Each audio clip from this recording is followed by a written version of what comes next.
Good afternoon, Pastor Ross. It is Thursday afternoon, and this morning we had our very first annual conference online. It was an interesting experience. For 25 plus years, I've been going to annual conference first in Fayetteville, and then we've been in Raleigh, we've been in Wilmington, we have been in Greenville, and the common element of all of those have been that we've been there in person. Churches from all across Eastern North Carolina sent their lay members and their clergy to come together and to worship and celebrate the ministries of the church and to take care of the business that needed to be taken care of in the church. Um, and it's always been a time when we could go and, or at least I could go, and most people do this. They spend some time in the hallways and talk to people that they haven't seen in the last year or 6 months or whatever. Sometimes I confess that I spend as much time catching up with people in the hallways as I do sitting on the bar of the conference, the floor of the conference. Um, but it's just one of those good times of enjoying the connection that we have as United Methodists. Um, Today was different. Today was different. It was done on Facebook Live, and you could look up in the corner and see the little live symbol and the little eye and the number of people, and there were 1,000 people. It said 1K.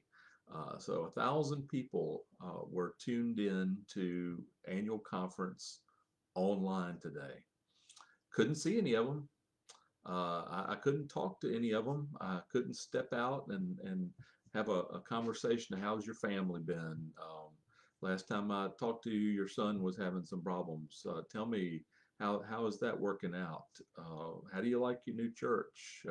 You've been there a year now. How are things going? Couldn't do any of that. Sarah and I sat on the couch. She is actually a lay delegate or lay member. We always use the word delegate, but actually they're lay members of annual conference. She's a lay member from our district. And of course I'm clergy. We sat there and we watched the opening worship, and we watched oral reports from various people, from various groups and committees. We heard reports from some of the business committees in the church, the Council on Finance and Administration, and uh, various groups like that. Uh, and we voted. We voted electronically.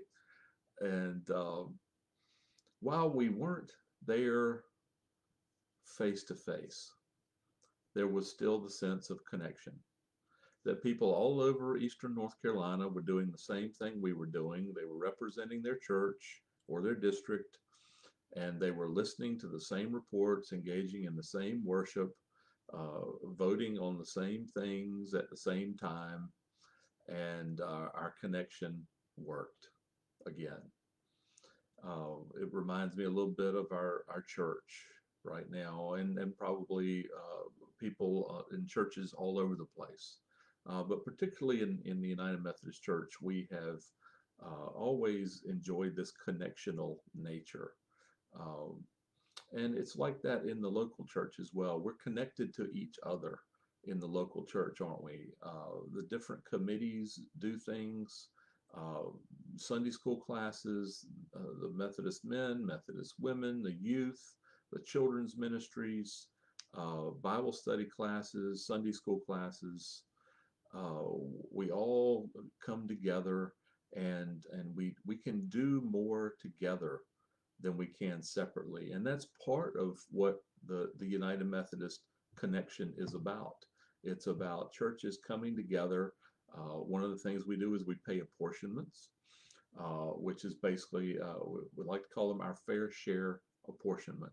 It's our portion of the collective cost of ministry that we do together as a connection.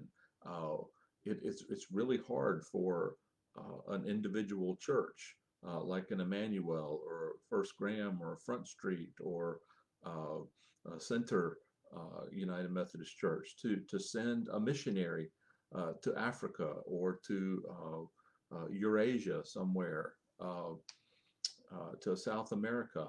It costs a lot to support a missionary and their work, but together we can do that. Together in our local church at Front Street, we can do more together than we can separately. We send money to allied churches. We gather food together, and we take it to uh, the elementary school. And how hard would it be for just you to do all of that by yourself? It's pretty near impossible to do the ministry that we do out of Front Street by just one person. We have to come together, and we cooperate with one another, even though we don't all think alike. As we say in the Methodist Church, we don't all think alike, but can't we love alike? And sometimes that means the love means turning out into the world, and that's part of the beauty of the Methodist connection.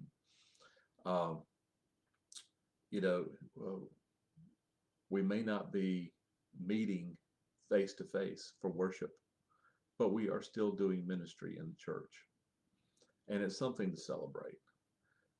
And we do have opportunities to come together online, just as we did across Eastern North Carolina today.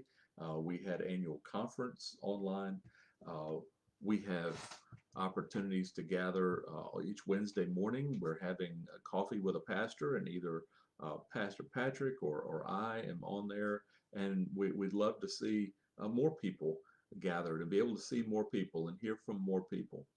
We're having some committee meetings online. Some of our Sunday school classes are meeting online through Zoom, the same tool we're using for committee meetings. Sunday school class, Bible studies are meeting online.